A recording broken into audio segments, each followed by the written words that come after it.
Welcome to the Fluff, everybody. We got another SCP explained to read today because we reached to 625 subscribers now, haven't we?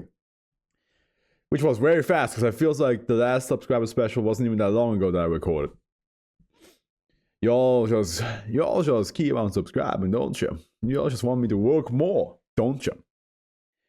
I also plan to do the joke and explain the SCPs first before I do any of the actual, specials that I have here ready. Which I do have one for this for these numbers.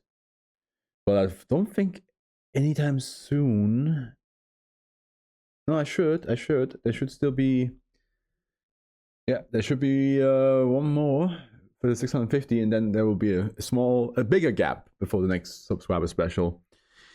So if you want me to keep on looking at stuff that is SCP related, you gotta subscribe. And for that to happen, for more people to see it, you gotta like, comment, and all that shit. But only if you want to. Because at the end, like I said, I'm gonna get through this one way or another. It's just depending how fast I'll get through it all, is depending on how many people want to actually subscribe to this channel. It's basically like you scratch my back, I scratch yours. But my back scratching is a little bit lighter because all I do is give you a video while you give me potentially a chance to make this into a much bigger thing than I have right now, which is actually would be really awesome. Because I have my own series I still want to create, and yeah, it will just be really cool. Would be just some little, stability in my life. That would be nice. But it's fine. It's not necessary.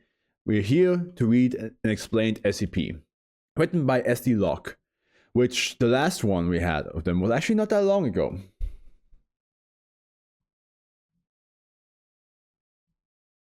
I just now hear something. There we go. As I was saying, not that long ago. It was 2923, which was, yeah, it was that was last year. But I mean, yeah, I would say anything that's like 100 or 200 SCP away is technically not that long ago. But then anything 300 to 500 SCPs away is like a little bit, and then anything beyond that is a while. But yes, the SD Lock, you wrote Euyrdice, and now, as you all know, as a Myth fan, that is already hitting my heart. Anybody who doesn't know, Euyrdice is the wife of Orpheus, and I believe, if I'm not mistaken, that is the story where Orpheus lost Euyrdice, she went to the underworld, she died, and he then made his way as a living being into the underworld, went up to Hades, was like, "Give my fucking wife back, you prick!" And Hades was like, "Okay, the fact that you came here alive is pretty impressive. I'm gonna give you a deal. Walk all the way back to the entrance, okay? And if you can do that without looking back once, your wife will be with you. You will have your wife back." And then Orpheus was like, "Okay, yeah, nice. Okay, that's easy." And then the entire, I think it was either that Hades told him his wife will be right behind him, or Eurydice started to appear behind him, and he realized, and he was like, "Oh, my wife, I need to." And then the wife was like, "Hey, remember, don't look behind, otherwise this won't work out." And the Orpheus was like, yeah, right, you're right. You just look, just go. Just focus, hyper-focus, just like a horse with those slap, those little claps on their eyes so they don't get jump scare from something on the side. But then, of course, the moment he reaches the entrance, he was like, I just want to know if it's actually her. Also, listen, I haven't seen her for so long. I just want to see my beautiful wife again. What? And then it was her, and she's like, "Motherfucker, what the hell?" And then it just, yep. He lost her completely, and should not have looked behind. That's all I have to say. But that's, I believe that's the story that Eurydice and Orpheus have. Well, it's SCP-012 explained. Here we go, shall we? Ooh. In German düster. Es ist düster hier drin. It's pretty dark. Also, let me get rid of the intermission like always, because we don't need that distracted up there, that distraction. The remains of D-243 were found bundled within. This image concluded to have been orchestrated. There were no recorded fatalities of D-class in the testing of SCP-012-EX. So it's just like a D-class bedroom, or is this just like a random bedroom that they try to have a experiment with, I assume? Okay, explained. Object class explained, special containment procedures, and the original file for SCP-012-EX has been deleted due to the containing fabricated evidence and to inhibit attempts to waste Foundation resources in replicating the tests. The previous warning on this file, which read, "This file must not be read in the dark. Please ensure your environment is sufficiently well lit before proceeding," may be disregarded. Description: SCP-012-EX is the paranoid sensation that one is being stalked by some form of unseen malicious entity, typically up one or more flights of stairs in low light conditions. Okay, that makes sense. Then I'm right with the Euyrdice story, because again, the whole part of the whole thing of Euyrdice is that Orpheus was meant to like just look straight, but he was able to like sense or hear or smell or just except see his wife behind him. So that's the sensation. They took that sensation of like, oh, she's right behind me and I cannot look back, but they made it into like something scary, which I think is pretty cool.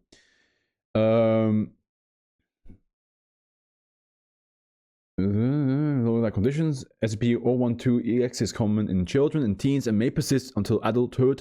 It is more prevalent in Western cultures. Not only did it take that feeling of Euyrdice, but we as children always know that feeling of like you have turned your lights off at the bottom of the stairs and you have to like fucking sprint up the stairs because whatever beast is waiting in the dark is going to try to get you. Primarily being experienced in suburban settings. Before its redesignation, as explained, SCP-012-EX referred to malevolent entities which manifest in close proximity to a human target in dark and poorly lit areas when the subject is alone. I just now realized I have my glasses on. Oh, it's fine.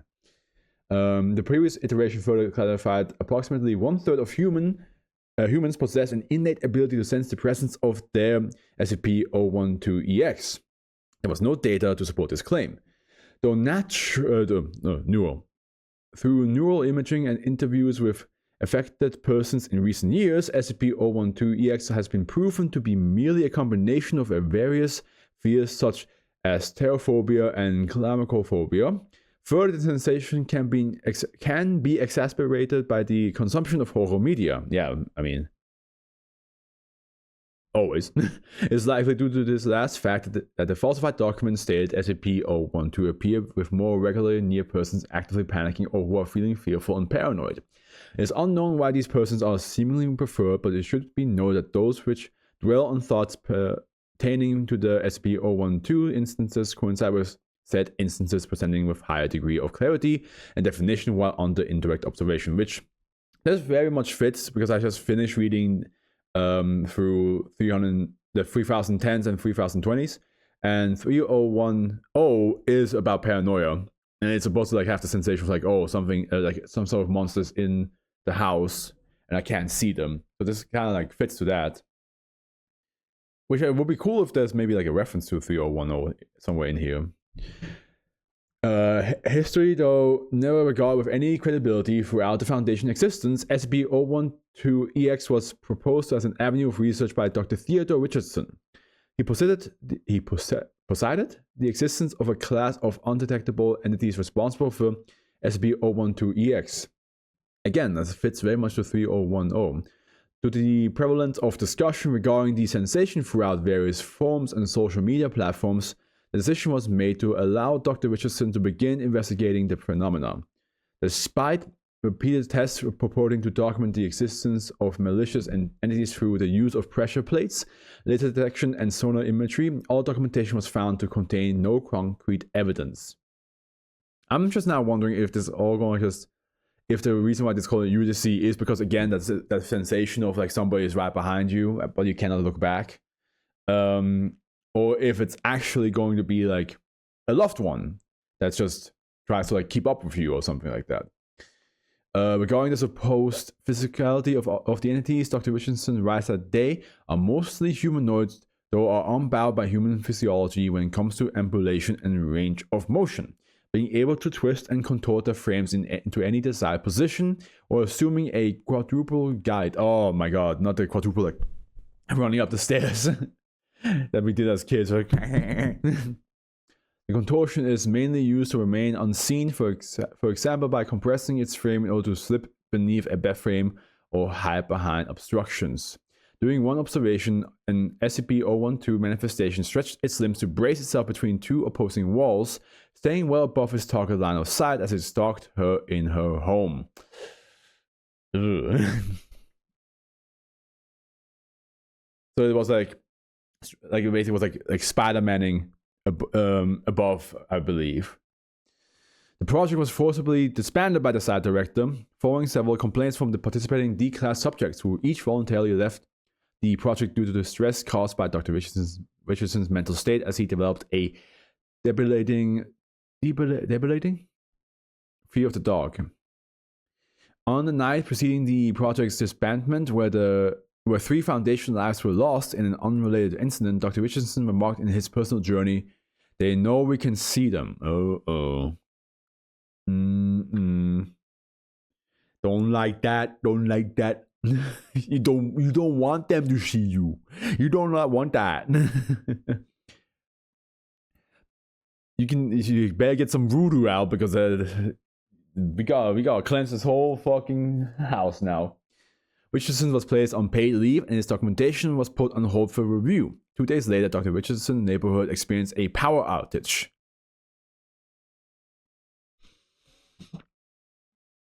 You took it with you, didn't you? Not by choice, but you took it with you.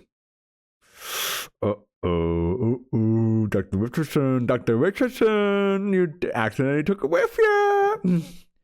Not good. This ain't good. He dialed the site's emergency response number, but was not present on the other end of the line when the call connected.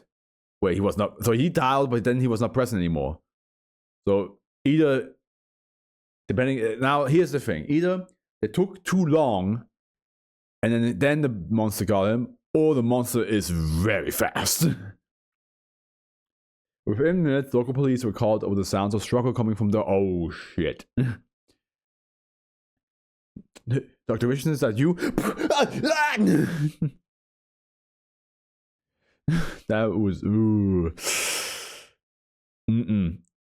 I'm still, to this day, I'm still haunted by that one phone call, that one 911 phone call of an old lady calling them and then saying like somebody broke into her house, and then all you can hear at the very end is like the most bone-chilling, absolute frightening scream of hers, because she did say, "Oh, he's probably here to kill me. He's gonna kill me," and all you heard is just true terror in her scream.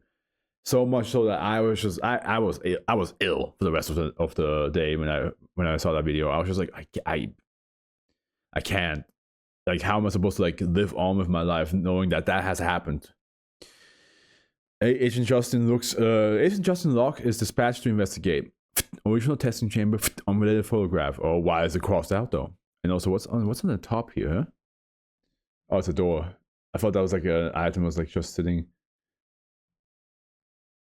Also, what kind of fucking light do you guys have that only like shines like brightly here, but then over here it just like fades out? Oh, is that maybe like a window light? Like there's like a window up here, maybe? No, because that would make sense. Like the sun shining through here, but then like you just on purposely made it look dark in Photoshop. So, but your log, begin log. The body cam activates as Agent Locke exits her vehicle. Emergency lights are present throughout the neighborhood. Oh yeah, I kind of forget this. energy is run out right now. But I don't think that this is related to that. The neighborhood has public servants attend to inconsequential crises that have arisen during the blackout. As she crosses the street, a squad car rounds the corner, lights activated, and stops in front of the house. Locke introduces herself with her federal credentials. The officer exits his vehicle and identifies himself as Tane Eerily.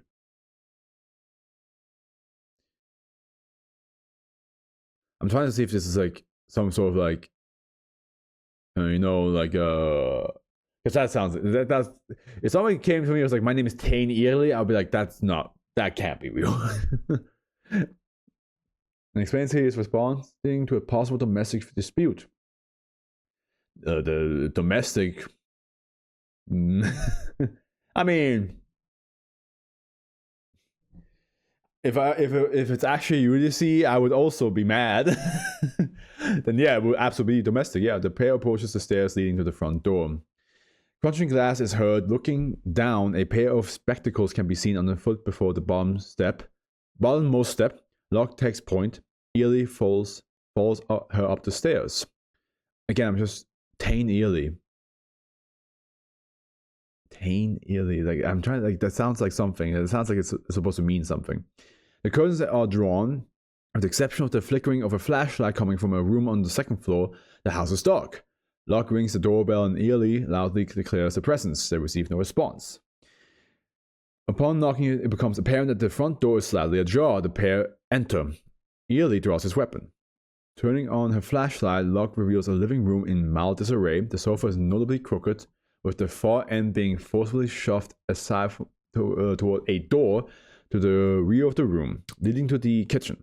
A glass table that had presumably sat center of the room had been wholly upended and cast aside, shattered. Oh god, this is more than a domestic. This is like a whole Super Smash Bros. Brawl fight in here. The recliner sitting opposite the couch lay on its back near the front door. In addition, there appeared to have been an attempt to set the home ablaze. A blackened trail of burned carpet fiber streaked through the destruction, beginning at the front door and leading towards a stairway leading upstairs to the right. It is as Locke kneels to investigate this trail when a woman sobbing can be heard from above. Oh fuck. The two cautiously approach the stairway. Eerily identifies themselves again as a police officer, eliciting no response from the woman.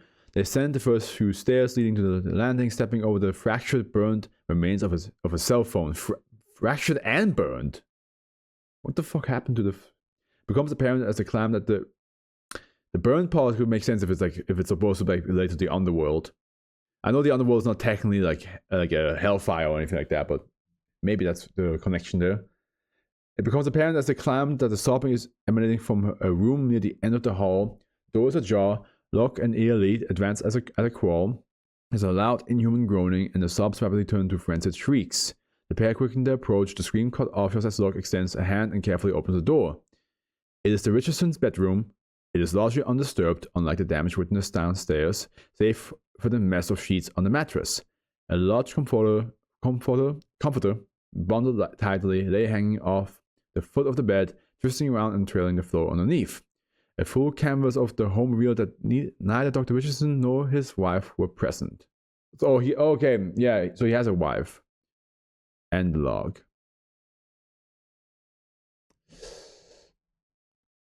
The following is a list of the collected evidence from the residence. 1 pair of reading glasses belonging to Dr. Richardson, crushed, 4 cubic centimeters of burned carpet. No chemical markers could be found to indicate fuel type.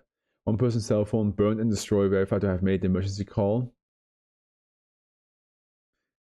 A lot of burning here. 1 floral comforter, the bottom of which was shredded and wet with an unidentified clear liquid.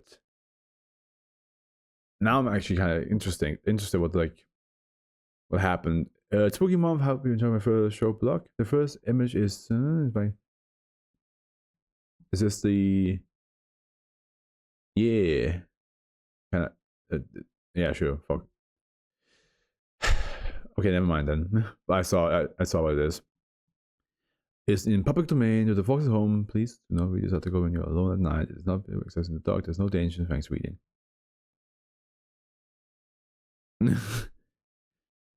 I don't completely get what's going on here as a stopping moment, and it's for me off, but I think I got most of it. It's very clever. Is there any? I was assuming the stopping moment was probably Euyrdice or whatever thing came like haunted them. But yeah, I'm trying to figure out like the burned and the clear liquid. I'm trying to figure that stuff out, and I wonder if that's a reference to the actual story. Articles to me it probably scared me when we were done. Just in time for spooky, chilling, pretty deep concept. I think there's a deep it's probably too far in its subtext, but I enjoyed it. Yeah, no, and it's definitely got like a lot more smarter. I like to see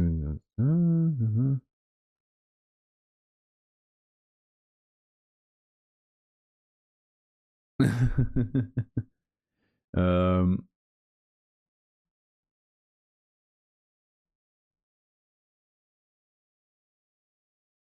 mm,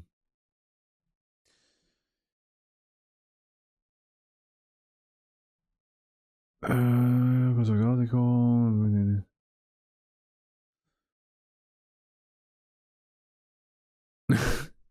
No vocals. I don't understand. I mean, I would say it's pretty clear what's going on, but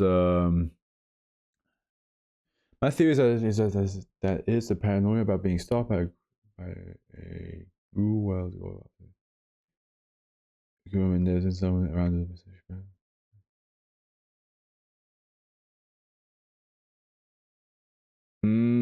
Interesting. That's actually a cool idea because it did say something about like that the SCP itself doesn't exist.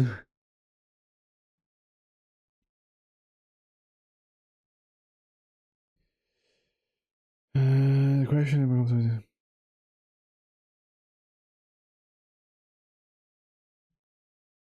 just reading who this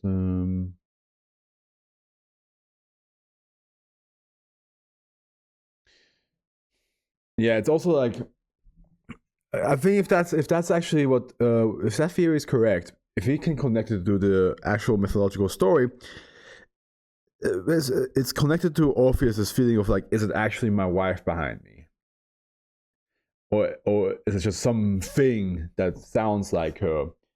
And then when he turns around, it was actually his wife. It was real. So this is almost like take that sense of like you need confirmation, or like your body is like your mind is making something up, and the closer you get to the end of the tunnel, the more you like how real is it? What is behind me? So I think that's the same case. If we follow this theory, you could say like, oh, okay, let's say you're paranoid of like walking up the stairs because you think something's coming behind you. And the more you're scared of that, and the further up you go, the more it actually becomes real. And yeah, so like, yeah, okay, maybe but instead of like looking back to confirm it, it's already there. Like it's already like it's made real now. Like you don't have to look back anymore. It's too late. Maybe that's the thing. Also, what? Now I think about it, what's a grue? A fictional predatory creature invented by American author Jack Vance and featured in the Zork stories of inactive fiction. To shiver or shudder, especially if you feel cold. Let me give a grue monster, and let me see how they look like.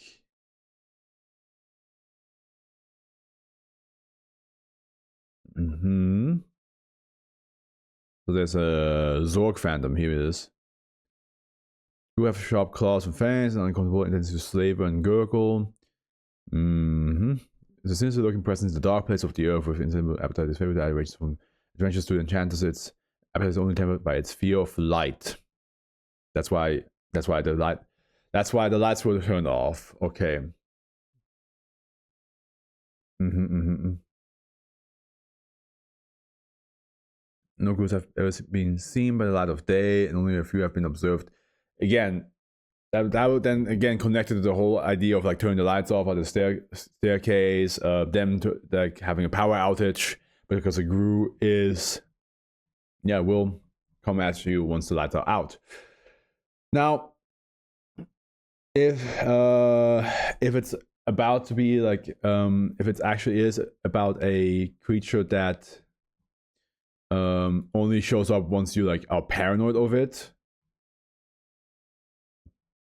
There was like, if I'm not mistaken, there was like some, wasn't it some saying like, oh, it was only the different types of phobias? Let me see here. Through neural imaging and interviews with affected person in recent years, SCP-012-EX has been proven to be merely a combination of various fears such as terrophobia and climacophobia. Yeah, so this is saying, oh yeah, no, it's not an actual SCP, it's just like a combination of different phobias. Then I would say that theory holds some water, that like you actually have to be paranoid about it first before it becomes real. And the more paranoid you are about it, and we saw with Dr. Richardson, like the day his mind got more deliberate. Oh my god.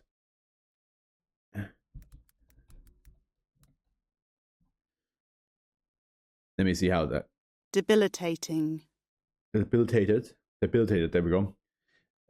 His mind he's got more debilitated, and even the D class were like, yeah, we kind of don't want to do the experiment. Like they left because Richardson was getting more and more paranoid, and he was making all the notes. He was taking care of all the tests, so he probably started to realize like, oh shit. Not only is there something there, but they know we can see them.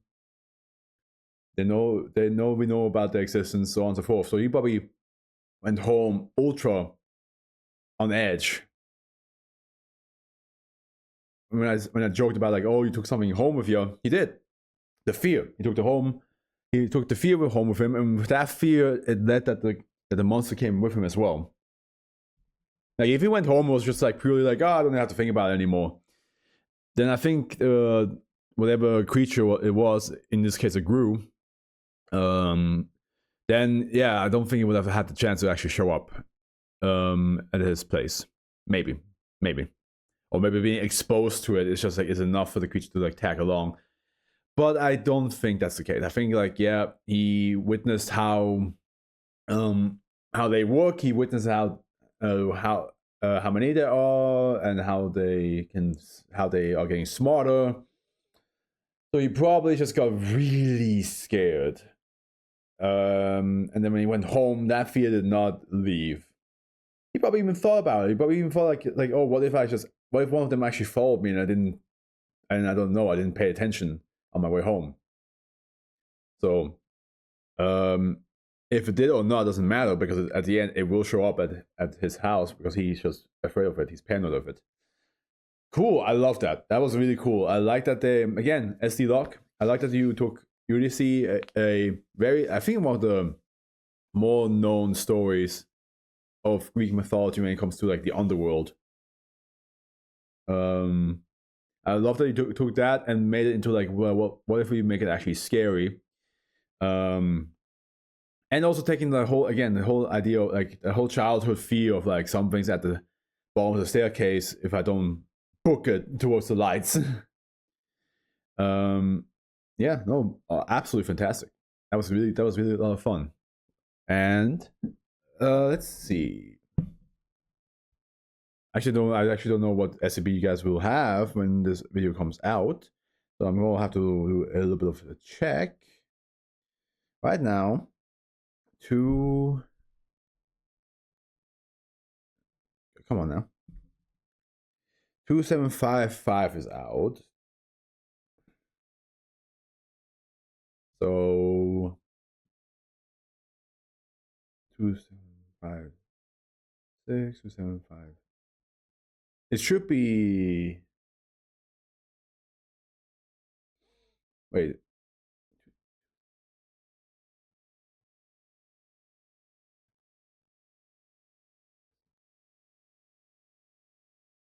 It should be 2758. That should be the next one that's coming out on Friday. Yeah. Okay. Well, thank you so much for watching, everybody. I hope you enjoyed. Show me that you did. Or show me that you didn't. It's both are fine. That happens in life. Well, the Af was with you. Wish you all a good morning, afternoon, evening, and a good night. Ciao.